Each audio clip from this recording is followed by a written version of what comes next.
থামুন, সব ভিডিও উপরে টানবেন না। এত সুন্দর দৃশ্যটি কোথা থেকে রেকর্ড করেছি? অনেকেরই প্রশ্ন, অনেকেরই পরিচিত এই জায়গাটি। কোথায় এই জায়গা তা জানাবো আপনাদের সাথে। আছে আমি শরীফুল্লাহ। পুরো ভিডিও না টেনে শেষ পর্যন্ত দেখতে থাকুন।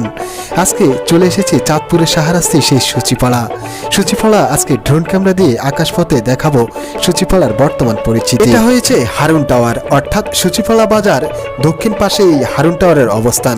সেখান থেকে ড্রোনটি উড়িয়ে দিচ্ছে আকাশপথে। দেখুন সূচিপাড়া বাজার ড্রোন ক্যামেরা দিয়ে আপনাদেরকে দেখানোর চেষ্টা করব। দেখুন এটা হয়েছে সেই সূচিপাড়া বাজার, যদিও বিশ্বাস করতে কষ্ট হবে আপনার। দেখেন কতই না সুন্দর এই দৃশ্যগুলো। গ্রামগঞ্জের প্রাকৃতিক সৌন্দর্য কাকে বলে সেটাই দেখতে পারবেন আমাদের চাঁদপুরের শাহরাস্তিতে আসলে। দেখুন ড্রোন ক্যামেরা দিয়ে আজকে দেখাবো আপনাদেরকে সূচিপাড়া বাজার, পুরোটি ঘুরিয়ে ঘুরিয়ে দেখাবো। এটি হয়েছে সূচিপাড়া উত্তর পাশে অবস্থিত, যে উত্তর মাথা বলে পরিচিত। সেখানে কিন্তু এক এক ভবন উঠছে, সময়ের সাথে সাথে পাল্টে যাচ্ছে সেই সূচিপাড়ার পুরো দৃশ্য। দেখুন শহরমুখীর মতেই হয়ে যাচ্ছে সময়ের সাথে সাথে। হয়তো এই সূচিপাড়া বাজার কিছুদিন আগেও কিন্তু এরকম ছিল না।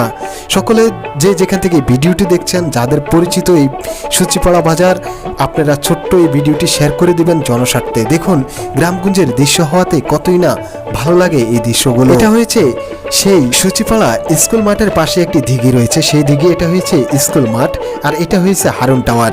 অর্থাৎ এখান থেকে আমি ড্রোনটি প্লে করেছি, যদিও ওয়েদার অনেক খারাপ, তারপরেও আপনাদের অনুরোধেই এই ভিডিওটি করেছি। কারণ কিছু প্রবাসী ভাই রয়েছেন, একজন্য অনেকেই বলেছেন সূচিপাড়া বাজারের ভিডিওটি তুলে ধরার জন্য। আমার দায়িত্ব এত সুন্দর ভিডিও তুলে ধরা, আর আপনাদের দায়িত্ব আমাদের এই চাঁদপুরের শাহরাস্তিকে অল পৃথিবীতে ছড়িয়ে দেওয়া। আপনারা এই ছোট্ট ভিডিওটি শেয়ার করে দিন জনস্বার্থে, যেন আমাদের এই শাহরাস্তিকে চিনে পুরো পৃথিবী।